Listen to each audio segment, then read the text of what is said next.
Thank you so much for joining us tonight for our Day 4 virtual Gallagher Gala event. We've loved all of the participation and support from all of you so far.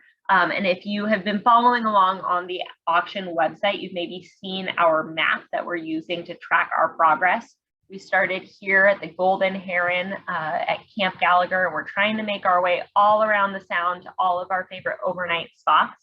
And each spot represents more progress along our way. We're currently at about 23% of our goal. And according to our handy dandy map of our route, we are currently between Devil's Head and Soundview. So we appreciate all of your participation so far, all of the fun you've been having with us this week, and all of the contributions you are giving to help us continue our journey around the Sound in honor of the many adventures we take our campers on when they come to camp. So I want to think for a minute about those adventures and the fact that we all probably know that one of the many things that makes Camp Gallagher so special is where it's located. We're lucky to share the land and the water with so many incredible animal neighbors. And tonight, we'll have the opportunity to learn a little more about some of them. Our teacher today is Sara Walsh, currently the Director of Education and Outreach at the Community Boating Center in Bellingham Bay. Sara has been a longtime supporter of Camp Gallagher and was one of our foreign crew this summer, where she shared both her expertise and love of marine life and her awesome sailing instructor skills to help all of us as staff become better sailors and sailing instructors ourselves. Sara has expanded her love and knowledge of marine life all around the world. She's worked as a supervisor and manager for the Ambassadors of the Environment program for the Ritz-Carlton, both in Puerto Rico and also in Santa Barbara, where she co-wrote youth activities on the local environment with Jean-Michel Cousteau. She's been a coral biologist in the Maldives and started her journey on this road of marine love as a dive master in both Mexico and Washington, a marine conservation intern in the Seychelles, and a naturalist at the Estación de las Tortugas in Costa Rica. Her curiosity and passion for the natural world has led her to many beautiful places, and we're so excited that it's brought her back to the Pacific Northwest for now, where she can share it with us tonight. I will admit that I'm particularly excited because she also happens to be my cousin, and I really like having her around. So now I'll stop with the introductions and I'll stop with my chatting so we can get into the really good stuff and learn from Sara. So Sara, it's now your turn. All right, thank you. Thanks for that amazing introduction. And like Allison said, my name is Sara, not Fire Tablet. I'm just better on the water than I am on Zoom. So I'm going to go ahead and get ready to share my presentation. So thank you so much, Allison, for having me and everybody for joining tonight. I'm so excited to talk about one of my absolute favorite places in the entire world, Camp Gallagher. I was so happy to be able to assist this summer and to get to know this amazing landscape better, and can't wait for there to be campers back there and get to take some of them sailing, hopefully. So like Allison said, I work at the Community Boating Center up here in Bellingham, Washington, and we were so excited to align with Gallagher because our mission is really the same. We want to get kids and adults outside enjoying nature, and we do some awesome tours, bioluminescent tours, some explorations that you can do to our local Checkana Islands. We also do some training as far as kayaking, upping your skills. Some quest sailing. This is what the staff is looking like out at Gallagher this summer, as well as on our J24s and some youth camps. In the auction, if any of that sounded exciting, we actually have a sunset sail. And I'm not going to promise who the instructor is going to be for that sunset sail, but I can promise they're going to be pretty cool. So definitely bid on that. It's a private sale for 4 people. And those 21 and up can even enjoy a beer afterwards at a local brewery if they would like. Additionally, if you are interested in any of our offerings for the next week, we're actually going to be donating 10% of the proceeds of any of our sales to Gallagher. Yeah, that's private. I haven't told the boss yet. But if you look and you just mention Gallagher in the comments, or feel free to email me, Sarah at Bioluminescence Center. I'll make sure that happens for you. So hopefully you come out and enjoy, and we'll get you all ready so that you can go and enjoy the waters down at Gallagher. So, like Alex said, Camp Gallagher is located in most awesome places on the planet. Good old Puget Sound. Sarah, you got a little glitchy, so I think the delay between where you were and where you're talking. So I think we're caught up now. Okay, sounds good. It sounds great now. Okay, great, thanks. So Puget Sound, this is an amazing ecosystem. You have the fresh water from the rivers coming in, as well as the salt water, making it so that we have so many wonderful species and a lot of amazing biodiversity. And so we're going to start our day because I see some people that might have not ever visited Camp Gallagher, didn't have the opportunity to camp there. So I'm going to kind of walk you through a typical day and some of the animals you might see.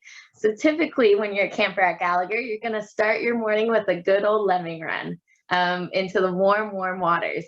You know, as they say, early bird gets the worm. So let's meet some of those birds. The first is our great blue heron. This is actually Darren the heron. If you do see multiples out there, it might be his friends Karen and Sharon the heron. Blue herons are a staple of Camp Gallagher. It's the logo, and you're going to see them everywhere. They're very calm aquatic birds that you'll see also in their nesting colonies. They also eat voles in the winter. This past summer, one of my jobs was to burn all the invasive ivy, and I saw quite a few voles, and so I'm happy that these herons are there to help get rid of them. Next, we're going to have the killdeer. I actually took these pictures. I was obsessed with the killdeer when I went to go visit this summer because they have some really fun adaptations that I wasn't aware of. So these killdeer, they aren't very good at laying their eggs in safe spots. In fact, basically what they'll do is just put some shells together on the beach, maybe get a couple of rocks, and then lay them right there. And it's in a kind of dangerous area for humans walking by, maybe dogs named Tilly, or other animals that might go and scare their young or their eggs. And so what you'll see is the mama bird in this top photo right here, she'll actually pretend that her wings are broken and make all of these noises so that Tilly the dog or me go and check her out to see what's wrong, luring the predator away from her adorable fuzzy babies. Tilly, my dog, actually got really scared of these birds by the end of the week because they would make her all interested and then just scream at her. So these are fun to see, but you definitely don't want to scare them too much because it probably takes a lot of energy to protect their young.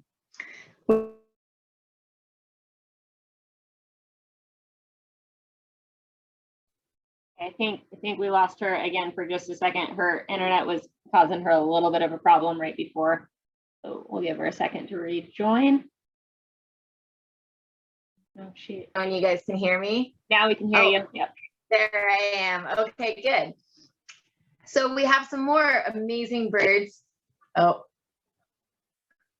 here at Camp Gallagher. Okay, sorry about the internet. Which is the osprey, this top left photo, which I also had the pleasure of getting to take when I was out at Gallagher this summer. These are some amazing raptors. They have about a 5. I have an alarm going off. Give me just. Yeah, that's fine. Sarah's at her workplace. Razor Island. Hey, Allison, what's your favorite animal that you see on the Puget Sound? Well, I love the ones that we've seen so far. I'm pretty attached to the heron, so I'm glad we've started with the heron. Haley, thanks for asking. Sorry, I had left the radio on and it was just beeping at me. Don't worry, it wasn't an emergency. Okay, so the osprey. These are amazing to see. They have superb fishing skills. It's incredible to watch them just dive bomb into the ocean. 99% of their food source is fish. And these are super widely distributed. So you'll see them all throughout the world, and they're actually an 11 million year old bird. So these guys, well, not that specific bird, but the species has been around for 11 million years. A really fun fact I learned was that there's this one osprey that was actually recorded having flown from Massachusetts to South Africa, which is 2,700 miles in 13 days. So it's really interesting when we see an osprey to wonder where it's been. But the thing is, just like all of us, they always return home. So whenever you see an osprey at Camp Gallagher, that's their home, and they may go adventure throughout the school year, but they like to spend their summers there. These guys are also cool because the courting males will do a sky dance, which I just always think is fun to watch, and they're generally monogamous. Next, we also have the beautiful bald eagle. Of course, this is our nation's bird. And I think especially in the time of coronavirus, when we're all struggling with the changing, how the world is changing and staying healthy, the bald eagle is a really wonderful success story. So these guys were actually on the endangered list. They had a big issue because hunters or farmers thought them as a threat to their livestock. And so there was actually a bounty on bald eagles for quite a few years where you would get money if you killed them. Then after that, DDT started getting released into the water down in California, especially. And so the bald eagle's eggs were getting too soft. And as recently as 1963, there were only 471 mating pairs of bald eagles in the lower 48 states. That's horrible. Luckily, DDT was banned, and of course, you're not allowed to hunt a bald eagle. You get in big, big trouble if you do that today. And their numbers have totally exploded. We're up to about 9,700 mating pairs. And so that's a really wonderful success story, just to see how when we all band together and make good choices, we can recover. The bald eagle's kind of funny, though. I don't know if you know this, but Hollywood actually dubs over their call whenever they're in a movie because they kind of have a weak scream instead of the strong bird call you might think of as an eagle. Next, and finally, sorry, we have the kingfisher. That's actually my favorite bird. I think they're so cute. They have the awesome little mohawk, and they're always super loud to let you know when they're around. This was what I spent a lot of time over in the swamp trying to photograph, but they'd always kind of hide up from me. Next, we're going to go on land, do a little explorations, maybe before on the way to morning reflection. This is one of my favorite snakes I've ever seen. I thought it was a poop alley, honestly, when I first saw it. But this is the northern rubber boa. And I didn't believe Allison when she told me to poke it. But they're so cute because they'll just give you a little hug. This, of course, is a baby. They get to be about 7 to 11 inches. And when they're an adult, they'll go 12 to 26. These are nocturnal hunters, but I really think it's pretty cool that they'll hug you if you poke them. So next time you go out to Gallagher, go find a snake to hug. Right, Geraldine? All right. We also have the gardener snake. These ones are, of course, not toxic. You can definitely pick them up as well. However, they might leave your hand a little smelly. That's one of their defense mechanisms. All right, I think it's time we go swimming. That's one of my favorite places to be, is in the water. You do have to watch out, though, because there's a lot of jellyfish out in the Puget Sound, one of which you see on the left-hand side is the lion's mane. Now, one thing I find really cool about nature is that there's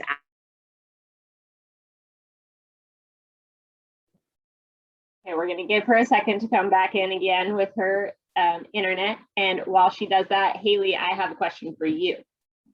Yes, ask me. Sleeping in the booth right now.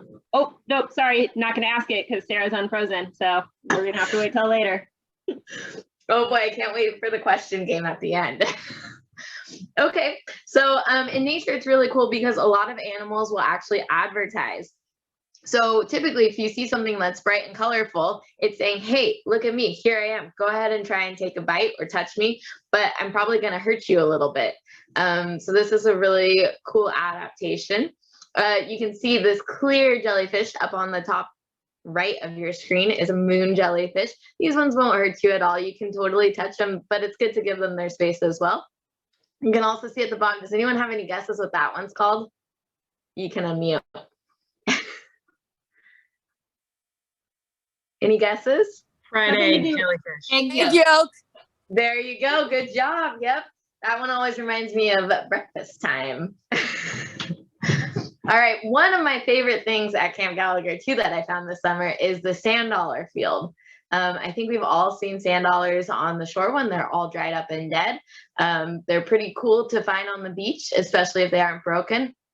But one thing I didn't know growing up is that there's literally fields of sand dollars. As many as 625 sand dollars can live in 1 square yard in prime colonies. I'm actually going to show you this little video from the Monterey Bay Aquarium too, of them burying themselves.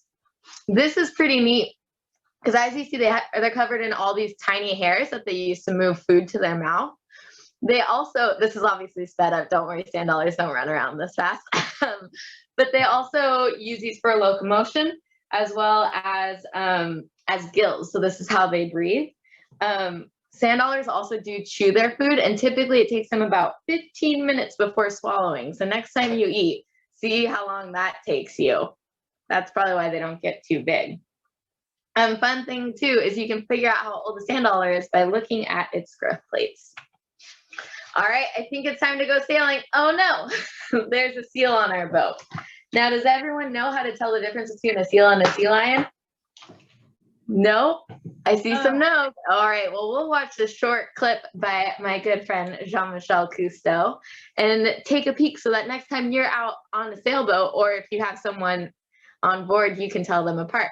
So the first difference you're going to see is that sea lions actually have ear flaps. So if you can get close enough to check if they have ear flaps, then you know you have a sea lion. Seals actually just have little holes in the side of their head. The next difference is sea lions have big, long front foreflippers. This makes it so they can actually move on land a little bit easier. A lot of times I've seen this so many times where people will think it's a shark or a whale by seeing these fins off the beach, but they're actually just thermoregulating if they have their flippers like that out of the water. Seals are, of course, covered in fur, and they're a little bit more rotund. They have just short arms. Like I said, sea lions can move pretty fast on the beach. And seals, they don't go so quick. This maneuver is actually called galumping. I learned that this past year. It's a fun word. Both are awesome to see in the water, of course. Sea lions have a little bit of a thinner, slender body, less blubber. And seals are very happy and a little bit more rotund. The final difference is that sea lions will swim with their foreflippers, and they'll propel them through the water, while seals kind of swim more like how you picture a mermaid, which is why they were probably mistaken as mermaids by sailors. And both are very curious and playful. I think, Allison, you've had a seal come up to you while you were scuba diving, huh? Yeah, I was with Dave DeGroat, who's on this call too. That's very fun. Awesome. All right. Well, since we can't go sailing because our seal friend is on the boat, let's go out in the big canoe. Oh my goodness. This is actually a little bit of a flashback to my cousin Colin O'Loughlin. I don't think he's on the call, I can't tell. But in 2018, while they were on a canoe trip, Colin, returning from McMiniman, they actually saw, sorry, my notes. They actually saw some long-beaked common dolphins. So these photos were taken by NOAA, and they did have a permit, which is why they were able to get so close. The woman afterwards emailed Colin the photos because the campers did such a good job of not paddling towards the dolphins and raising their paddles. That's one of the things that they say you should do if you are approached by a dolphin. I know, frozen for a second. Colin, you're on the spot for the question. On a scale of 1 to 10, how cool was it to see these dolphins? It was a 10, and it was kind of spooky at the time because we had some campers swimming because we were taking the long way back from McMicken, which is, just right across. And it was a little bit spooky at the time because I was like, oh my gosh, there's a fish and there's a camper right there. So we got him in the boat, and then we then stopped and we all just watched, and it was super cool. So a 10. Thanks, Colin. And I think Sarah's unfrozen. Oh my gosh, that's so exciting. I wish I was there. That's awesome. Like I said, you are supposed to stay away from the dolphins, but that doesn't mean they're going to stay away from you, right, Colin? All right. So we'll continue on to our next adventure. Let's see. Uh-oh. One moment. I lost there we go. I think it's time to go on a little quest sailing. This past summer, Katie, Fallon, and Elise were out sailing and came back in, and they were so excited. It was their first time, I think, sailing by themselves, and they had seen a humpback whale. This is a true story. I'm not making any of these up. Humpback whales have one of the longest migrations of any marine mammal. And before commercial whaling ended, they actually lost 95% of their population. So this is another amazing success story. Every time we see a humpback whale, we should remember how far we've come and how far they've come. But these guys just eat krill and small fish. And one of the things that next time we see a humpback whale, we need to do is take a picture of their fluke. So I have a little game for you. Scientists, because they don't have maybe the means to be able to tag every single whale, or maybe that's too invasive, what they'll do is they will identify the whales based off of their flukes.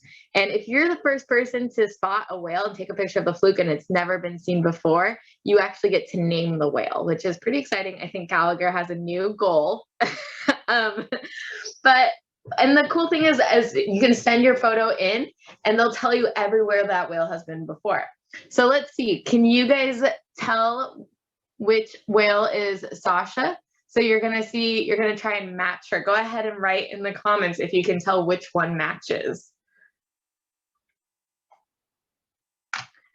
Deep, yep. There you go, perfect. Okay, we'll do one more since you guys are so good. Next we have barnacles. Fun fact about whales, this is one of my favorites, is that the barnacle species you see on a gray whale versus a humpback are different. They're cetacean specific. So let's see, where's barnacles? Yep, I think it's B. Very good, great. And then we'll do one more spot. Any guesses?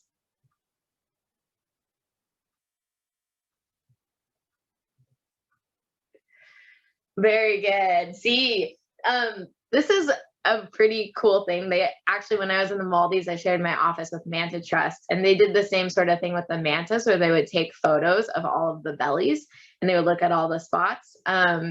It is a tough job then matching those photos because it's all done by humans. It's not software. They're actually trying to use software from galaxies right now to be able to do this matching so that you're not looking through 5,000 different manta species and all those different photos.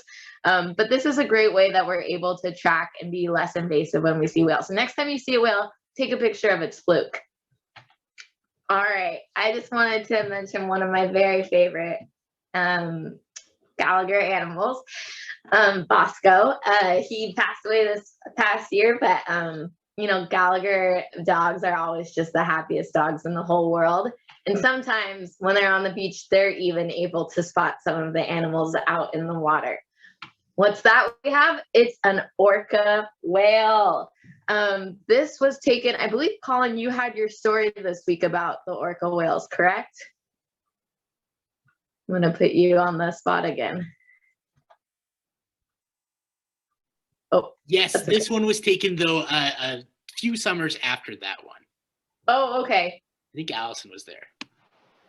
Allison, do you want to give the orca story? Yeah, so this one was taken early one morning. I woke up to go ring the bell to wake everybody up for lemming runs, and I kind of stumbled out of the cabin. I don't even know if I'd put my contacts in yet, and went and was ringing the bell and yelled lemming run, and then turned as I was looking, and all of a sudden this buddy popped up, and I could see it just rising out of the water. And I just still had my hand on the line for the bell and just kept ringing it, which I probably shouldn't have done because that is our emergency signal, but I was yelling the whole time, orcas, orcas! And the whole camp came running down and we watched them go by. And they came by a few times. Did you do your lemming run? We let them go by first and then we did the lemming run. But That's probably a good idea.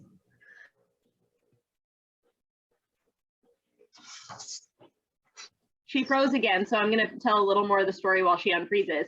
So that same day, it happened to be choice day of that session, which is the last full day of camp. We get a lot of fun activities that we might not have fit in earlier in the day. And a couple of the staff members had decided to do like reading out on the big canoe, just for like a relaxing time on the big canoe. And they were just out in front of camp, hanging out. And the orcas came by again later, but now Sarah's unfrozen, so I'll get back to her. Well, speaking of, let's go out on the canoe. Let's go see what we can find. I think we have a clip from that very moment.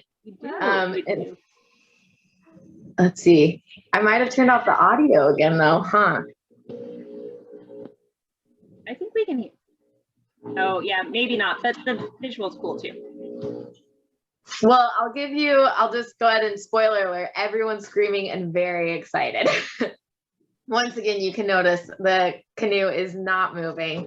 The campers were very well behaved and let the orcas swim away. But first, I think the orcas maybe wanted to say hi to the campers. So as many of you probably know, we have both resident, oh yeah, there it is. We have both resident and transient orcas that come and visit us in Puget Sound. Resident orcas, of course, only eat salmon and like to hang out here. We also have the transients that'll come visit, and those ones are a little bit more aggressive. They like to eat those seals and sea lions and other marine mammals. Let's see, next slide. This past summer, actually, I wanted to show this clip because right outside of Camp Gallagher, I wasn't there this day, unfortunately, but they actually had some orcas swim by. I believe this is the gentleman that, yeah, Case Inlet. But the gentleman who took this drone footage, he said all of the neighbors were calling each other and they were so excited. And as you can see, there is a white orca. That one's name is Tuluk, I believe is how you say it, which is a Coast Salish word meaning white moon. It's mistaken as an albino whale, but it is not actually an albino because you can still see some markings on it. So it could actually end up recovering all of its colors later in life. But really exciting and a pretty incredible thing. Just shows you how much awesome stuff is happening in the Puget Sound. Well, it's been a pretty exciting day, and I think it's time for sundown. So for those of you guys that haven't visited Camp Gallagher, every single day, we'll head out to the big log that you can see in this photo and sing some songs and reflect about the awesome adventures, the new friendships, and everything that's been happening at camp and maybe that's happening with ourselves. Usually our singing is so good that there'll be some other fans coming up to watch. This past summer when during a sundown, some Northern American river otters kept popping up and trying to hang out with Tilly, I think, a little bit. These guys are probably hanging around because they know that during campfire, there's even more good music. There's Tom O'Loughlin and Colin doing, I can only imagine, an amazing song. And typically after campfire, as everyone goes to bed, like to swim in the bioluminescence. And I know this is a little bit of a fuzzy picture. I do apologize. But the bioluminescence, has everyone seen bioluminescence before? It's insane. So basically what these are planktonic species that when they get excited, when they get moved out around, they'll light up. A lot of times it's a defense mechanism. So that they, love bioluminescence, so that they can blind their predator, whatever is going by. But it's awesome to watch, the fish swim through the bay, maybe even a counselor jump in and go check it out. Just a really great experience. So thank you guys so much for having me. I think it's just about time for bed. Oh, wait. I couldn't forget about the raccoons. So this past summer too, when I was I see Colin saying Bill. I had to add this. I know this is everyone's favorite animal, the raccoon, right? So the raccoons are pretty cute, you have to admit. They have some cool adaptations too. For instance, of course, they have that mask-like feature that helps them be able to see, which is something that I think people should use during Saving Private Ryan, so you don't get the glare. This would be a good adaptation to use a little bit of a raccoon mask. But a fun fact I found about raccoons when I was doing my research today is, did you guys know there was actually one living in the White House? So President Coolidge had Rebecca the raccoon as a pet as he was living in the White House. She was actually supposed to be dinner one night, which I did not know people used to eat raccoons for dinner. And he liked her so much that he kept. Oh no, she froze at that key moment of keeping the raccoon for a pet. I know a lot of people who, if they really wanted one of those, could find them at Hope Island, one of our great overnight spots. But Sara, tell us, he kept her as a pet? He kept her as a pet. And for Christmas, she actually got an engraved collar with her name on it. And she would take place in the annual Easter egg roll. And he would often walk her around the White House grounds. No, thank you. All right. Well, thank you guys so much for having me. I hope you enjoyed. I'd love to go around and tell some stories from everyone's favorite animal encounter at Camp Gallagher. I know there's plenty more that I didn't talk about. And once again, if you missed the beginning of this presentation, I work for the Community Boating Center up in Bellingham. We offer sailing tours, different activities, classes you can take to up your skills on the water, your comfort level. And for this week, if you mention Gallagher when you book, or feel free to email me afterwards, we'll be donating 10% of all proceeds to raising the paddle for Camp Gallagher. So thank you guys so much. I really appreciate it. Thank you so much, Sara, as we say at Camp Gallagher, as our thank you. Wah, wah, waki kaya. That was so much fun. I loved every minute of it. I hope you all did too, and that you learned something cool today or saw some good pictures. And I hope you all, one, take Sara up on that booking at the CDC. I got to go on a sail this fall, and it was quite the treat and kind of COVID safe adventure to get out and be in nature and get some pretty views and learn a little bit while I was out there. And you can also bid on that item in our auction. And once again, if you have not already, we hope you make sure to visit our auction website, check out the rest of the events, bid on some items, and of course, pretend like there is a mammal in the water, a dolphin or an orca, and freeze and put that paddle up and donate as much as you can when that orca swims by. Thank you so much for coming. Hope to see you tomorrow at the campfire and on Saturday at our final event. Lovely. Have you all here. Thanks, everybody.